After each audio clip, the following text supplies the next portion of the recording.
Ready to stop trading time for money and build a business that can scale? Then you're in good company.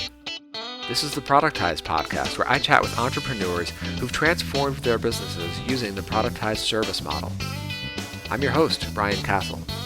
Want to learn my best strategies for productizing your business? Then get my free crash course by going to productizecourse.com. Now let's get into the show. Hey folks, got another case study for you today. You're going to hear my conversation with Chang and Termeer. And together they started out with a marketing agency model, and then they decided that they needed to focus by productizing part of what they've been offering in their marketing agency. And so what started with a purely productized service pretty quickly evolved into a SaaS, a software as a service, which they sold to local businesses like restaurants and others. So in this interview, you're going to hear their very first steps and their missteps, which they took a lot of care to point out those missteps before we got into the rest of the story. Because it really is a tough challenge to break out of that agency model, and we really hear that firsthand in this conversation. But then how do they actually land their first paying customers by actually going into their restaurant and dining at their restaurant? And then how the initial idea for their solution came directly from their customers' feedback, not from their own ideas. So that was interesting. And then the key insight that allowed them to find the hook that attracted their ideal customer. This was really interesting. And finally, we get into their plans right now as they focus deeper on a specific niche vertical. So that's what's in store in today's conversation. You'll hear that in just a minute. All right, for today's quick tip, when it comes to productized services, I'm going to talk about 5 tools that I actually use today, and I've been using for many years in my productized services businesses. Now, first, a quick note about tools in general. I don't think that there is any tool that is absolutely required or a must-have, and I don't think the tools will define how successful you are with your productized service. It's really all about how you use them, how you put them to use, and at the end of the day, it's about solving a problem for a customer, right? But these are productized services, so they need to be very streamlined. They need to work efficiently. Many times we're working with a team, as is the case for me, and these tools really come in handy for that. So the tools that I'm going to mention here, of course, are Google Docs. That's where we keep all of our standard operating procedures for the business. In my first productized service business, Restaurant Engine, I had over 100 SOP documents stored in Google Docs. Today in Audience Ops, we're still pretty new at the time of this recording, but we're already up to about 60 different SOP, standard operating procedure documents stored in Google Docs. Google Docs really makes it easy to share documents with the team and give teammates certain access to folders and whatnot, and allow them to continuously update the documents as well. The next tool, Slack, of course, for the team, especially as the team is growing, it's really important for all of us to kind of keep in touch on a day-to-day basis using Slack in the chat room. It's very active. For us, Trello is a big one. I've written many times about how I've used Trello as an actual CRM in my previous business, which worked out very well. Today in Audience Ops, we're actually using it to manage our production line of articles, because we do blog article writing. So every article gets a Trello card, and then we kind of move it along in our production process. And that it's also very collaborative, where we can assign a writer to an article, and then assign the assistant to set it up in WordPress, and then the copy editor, and then the designer, and it kind of goes through the production line all through Trello. The next tool, it would be Stripe. That is how I get paid. That's how many businesses get paid, and it's the one that I would definitely recommend if you're going to be accepting credit cards, which most businesses are these days. Stripe is kind of a no-brainer. Really easy to set up. I'm actually going to give a bonus tool here. On my WordPress site, when I have clients sign up, I actually create a Stripe payment button, and the tool that I use for that is a WordPress plugin from my friend Phil Dirksen, and this WordPress plugin is called Simple Pay Pro. If you just Google Simple Pay Pro, you'll find that. It makes it really easy to add a Stripe, buy now button right on your website. And finally, the last tool that I'll mention here is Help Scout, and we use this for client communication, and we actually use it a little bit differently than a lot of software companies would use it as a customer support help desk. We kind of use it in that way, but it's a lot of times we're sending emails out from Help Scout, and we're sending them to our customers, sending them like the weekly preview email or their monthly report or something like that. And what's nice about this is we can have our one email address, it's like a company email address, and multiple people on our team can all respond to emails and take different conversations. For example, we have a few different project managers. We've got a few sales reps. We've got myself, and we're all in the inbox talking to customers. But in our customers' view, all they see is the one email address, and that's the one address that they need to have saved in their contacts and whatnot. It just makes it really easy, and so many other great features. Like we often use the internal notes, give each other notes about a particular conversation, and that kind of stuff. So yeah, those are my 5 top tools that we're using right now in my Productized service. All right, now let's get into the interview.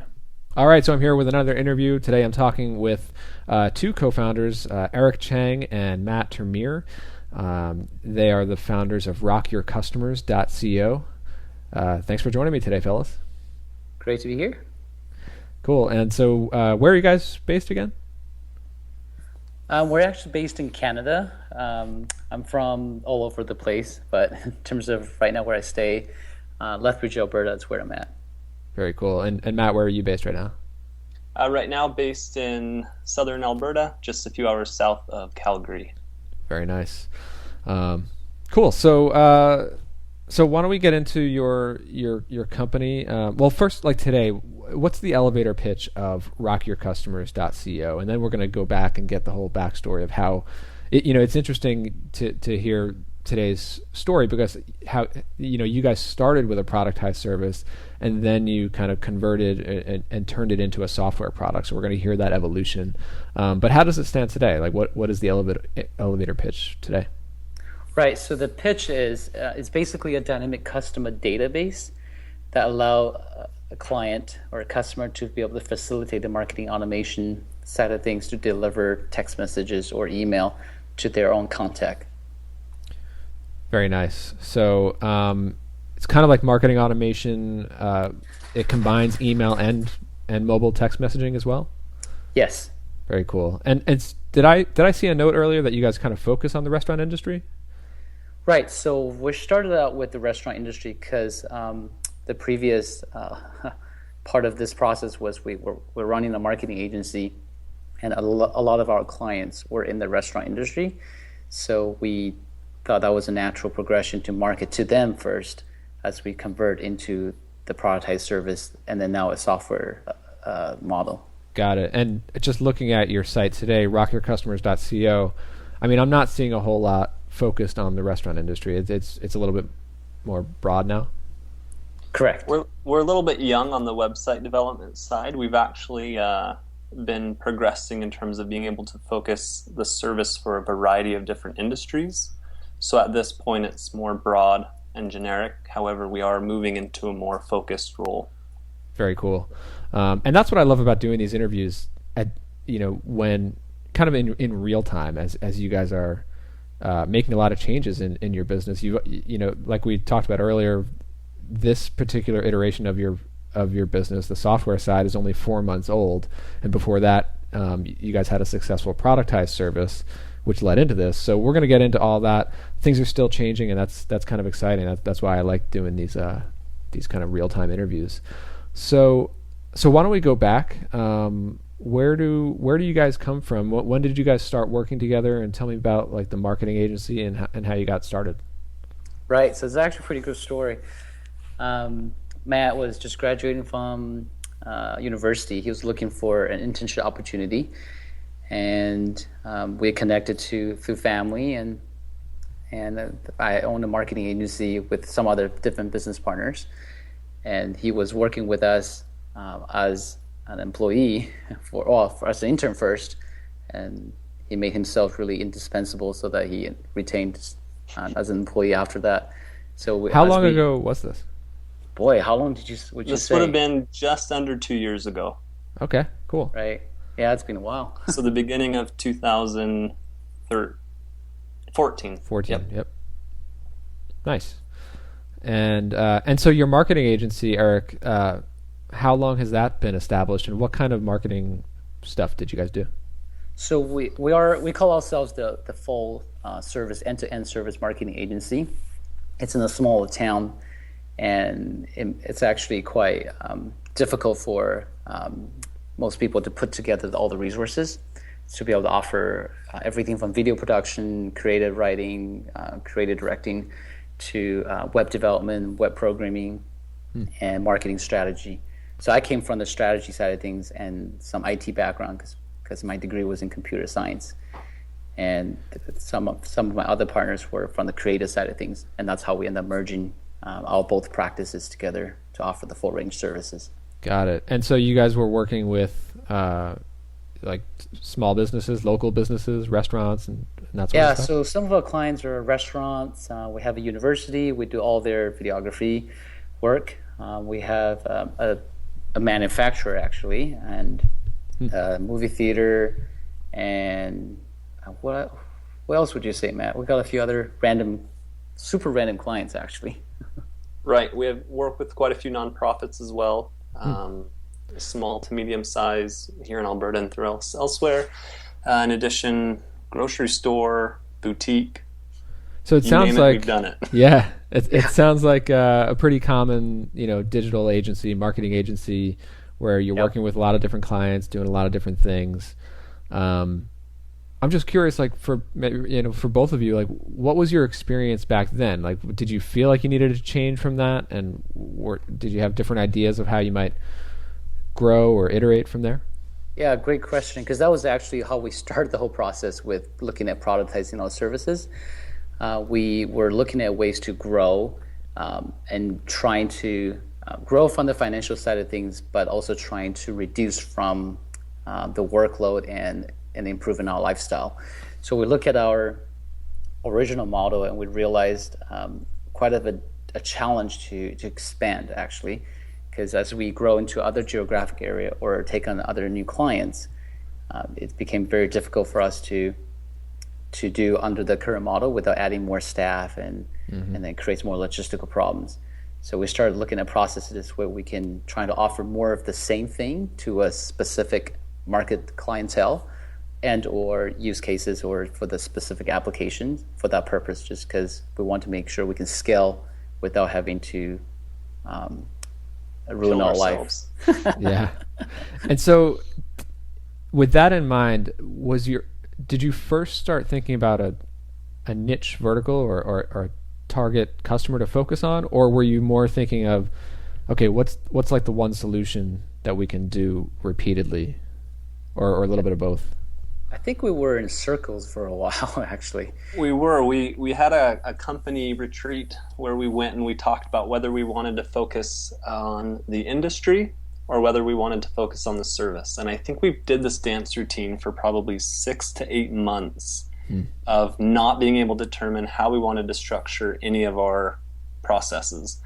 And so everything kind of that we're at now evolved from that confusion, the identity crisis that we were going through. Interesting. Most of the people most people definitely go through the same kind of identity crisis. I have myself for sure, but most people are doing it solo and doing it alone.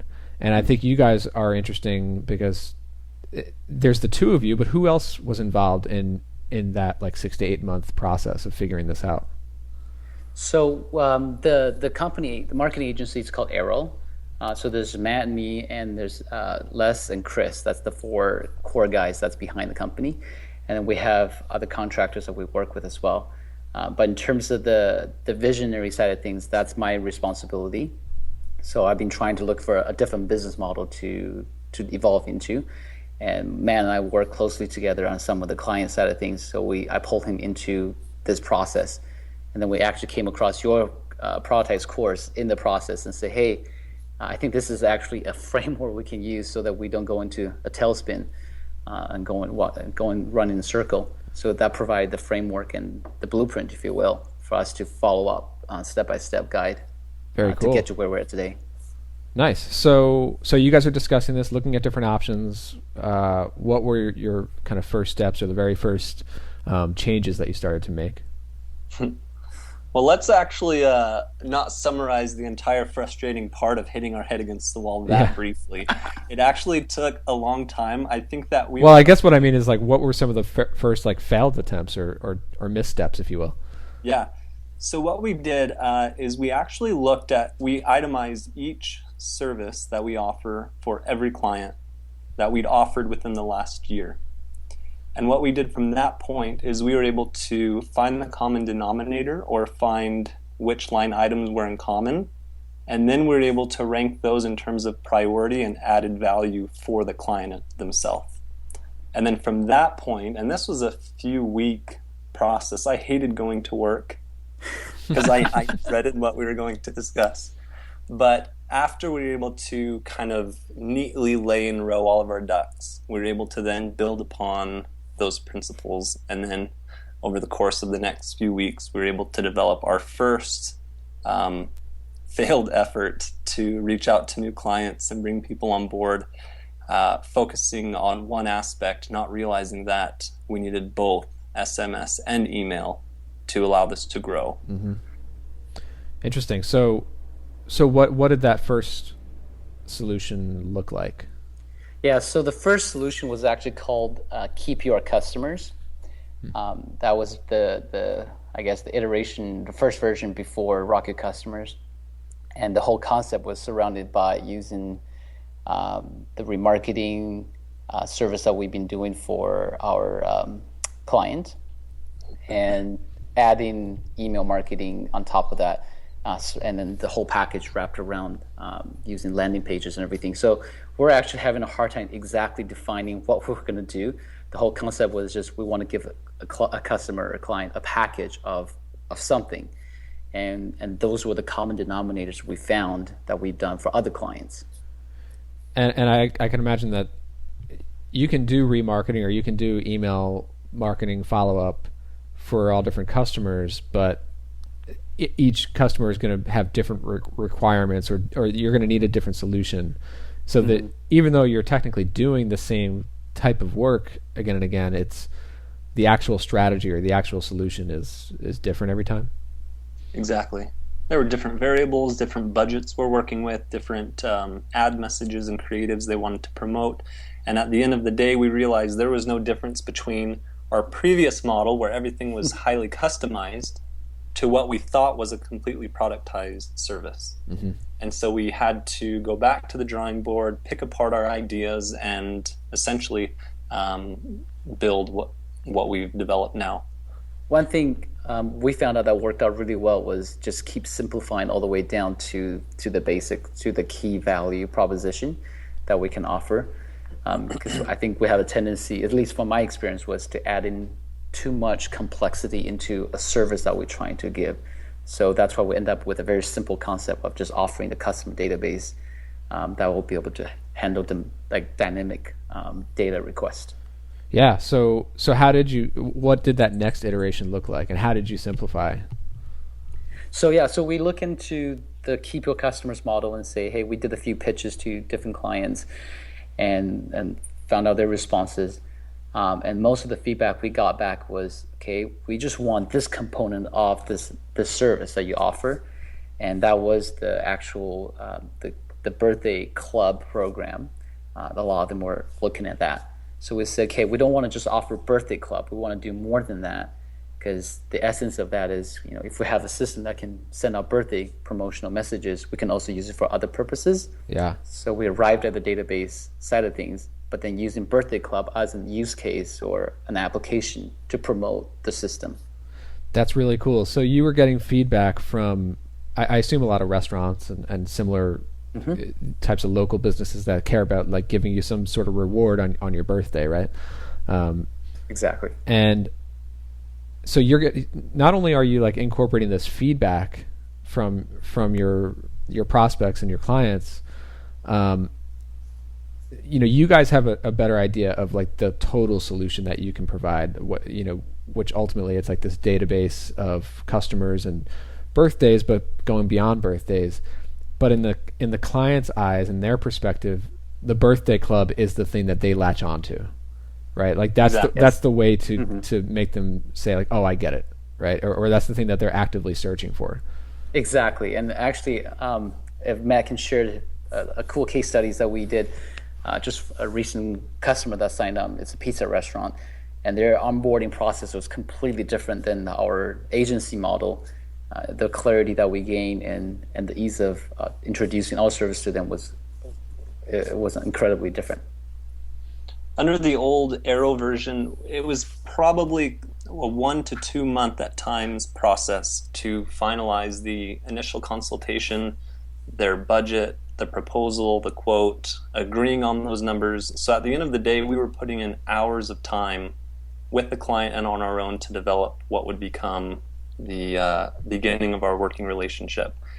So a refreshing approach was with Rock Your Customers, we were able to go in. It was actually after we ate at their restaurant for a team luncheon, and we asked to speak to the director of marketing. He came out, we introduced ourselves, and we said, we have a 5-minute demo we'd love to show you, something we feel can help automate some of your marketing and save you time.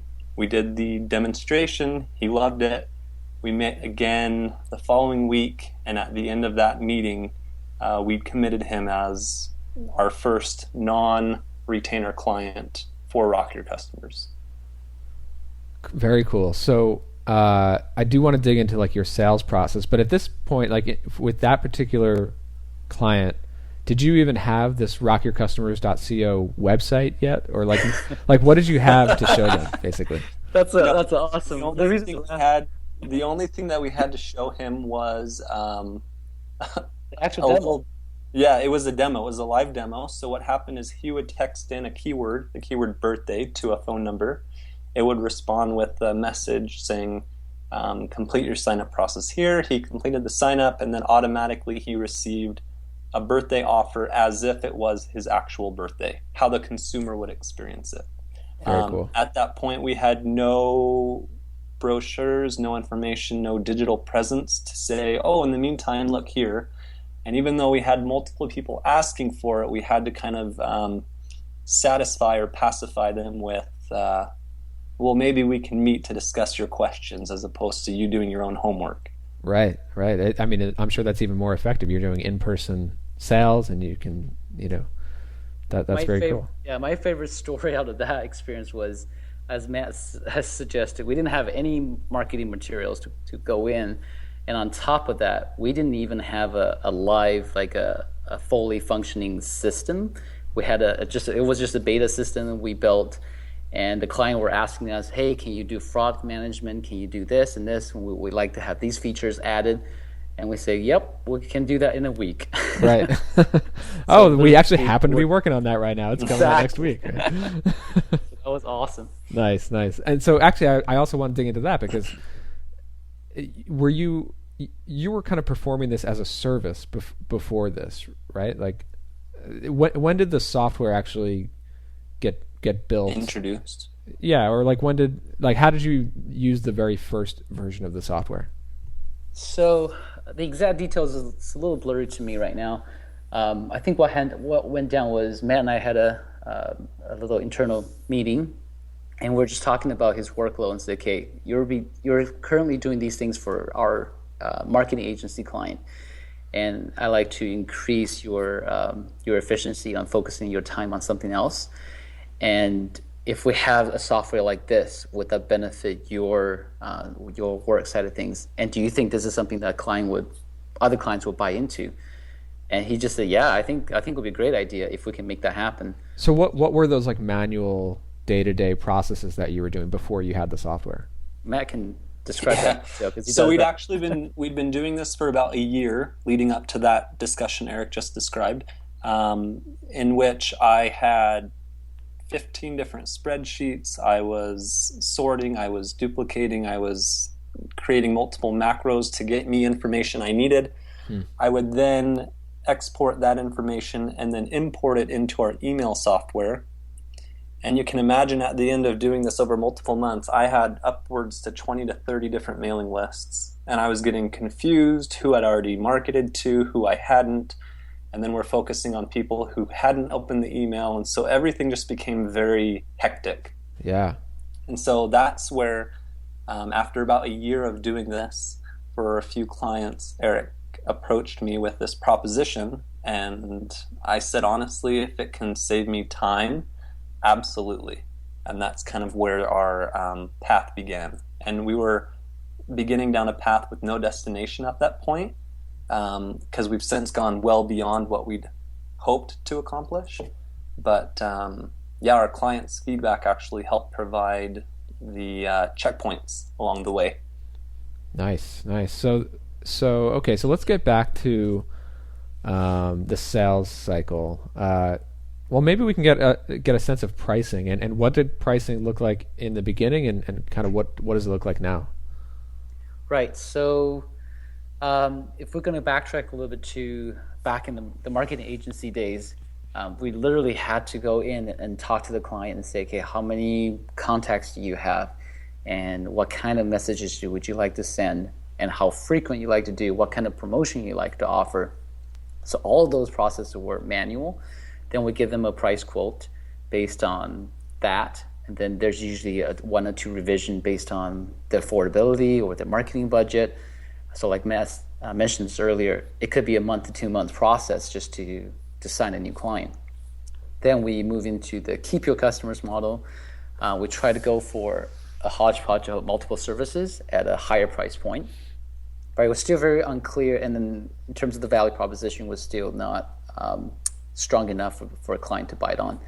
So we end up arriving at this super brutal yet simple and elegant price point where it was just $35 per 500 customers. Contacts on the database per month, and that's simple. There's no contract. There's no additional fees on top, so it's easy for a client to understand.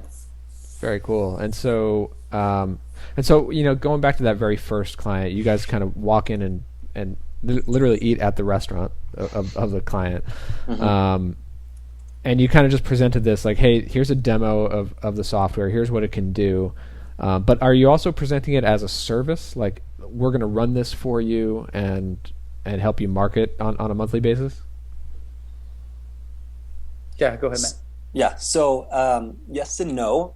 Eric and I went in actually a little bit blindly, not sure what to expect, as it was our first cold pitch. Yeah. We were actually prepared from that point on to make bets with people, to say we're so confident in the results you can derive from this service that we're willing to bet you at the end of a trial period it will work. And if it doesn't, we'll pay you a reimbursement for your time and effort.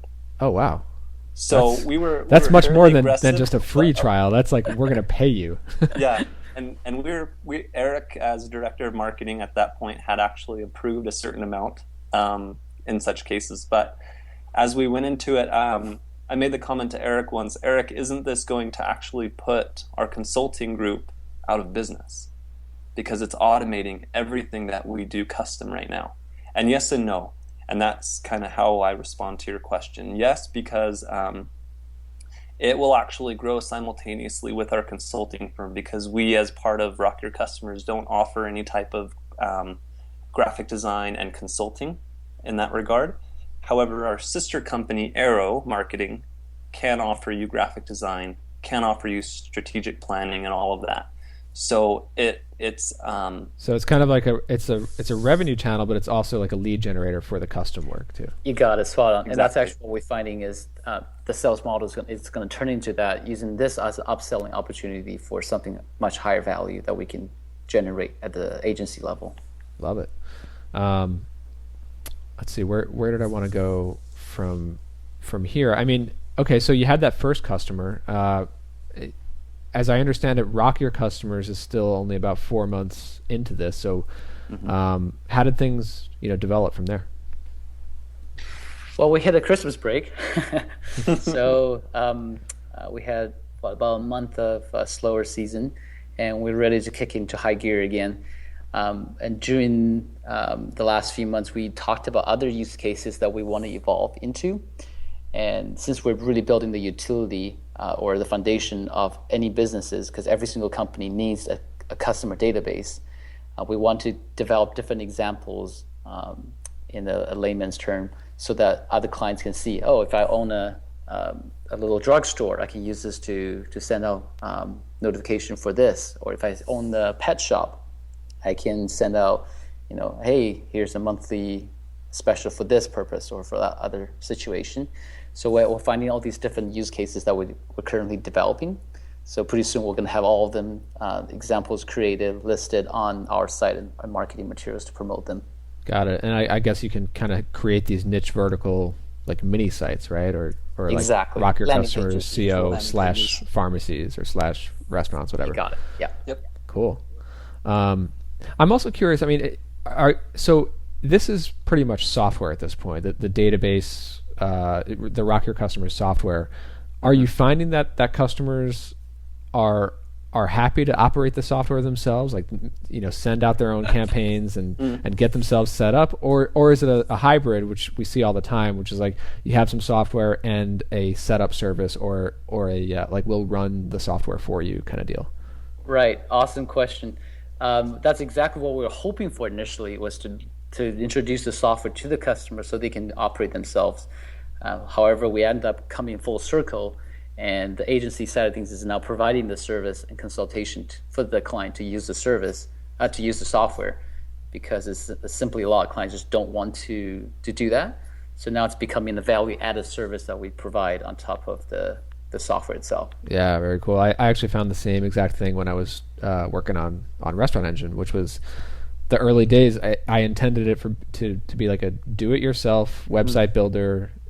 Will provide support, but you're building your own website. And then over time, I started offering the free setup service just to get them onto the service, and then we started charging for it, and then we started to charge more for it, and then that became like the Productized service using our software. So I mean, I see it again and again with so many different, like, I'm hearing different terms for it now, like SaaS, software with a service, and it's cool. Awesome, guys. So I mean, where to from here? Like now, so we're recording here in January 2016. What are your plans to evolve the service? I know you said you're planning on focusing on a few different niche verticals. Like what's kind of like your next steps from here? Right. So we're looking at different use cases as we talked about, and we want to find other market to get into. One thing that we're really intrigued right now is the integration that's out there with the service called Zapier, where I think you talked about in one of your recordings. Once we can be fully integrated with them, that opens up our opportunities with a lot more tools out there that any companies can use. So that's the big thing that we're working on right now, this moment. And then we're going to crank out our Salesforce. In terms of marketing, Salesforce, we're going to go direct marketing approach, and then in addition, we're going to focus strictly on content marketing to really drill down and getting the benefit of doing online marketing. Very cool. Yeah, and I assume that content marketing can really go deep into each of those niche verticals, right? Mm-hmm. Cool. Awesome, guys. Well, thanks for taking the time today. I know this was really helpful and insightful for anyone else who's going through a similar, progression from agency to service to software and combining the service. I think it's great what you guys are doing. You're obviously, making a lot of progress, and I just love how you're iterating the service and solution based on actual feedback from customers who are, willing to, or they have these problems that they need solved. So, awesome, guys. Thanks, Brian. All right, take care. Take care. Thanks for tuning in today. Get all the show notes for this entire season at productizepodcast.com. And to get my free Productize crash course, where I share my best strategies for launching and sustaining your Productize service business, head over to productizecourse.com. All right, time to get back to working on the business.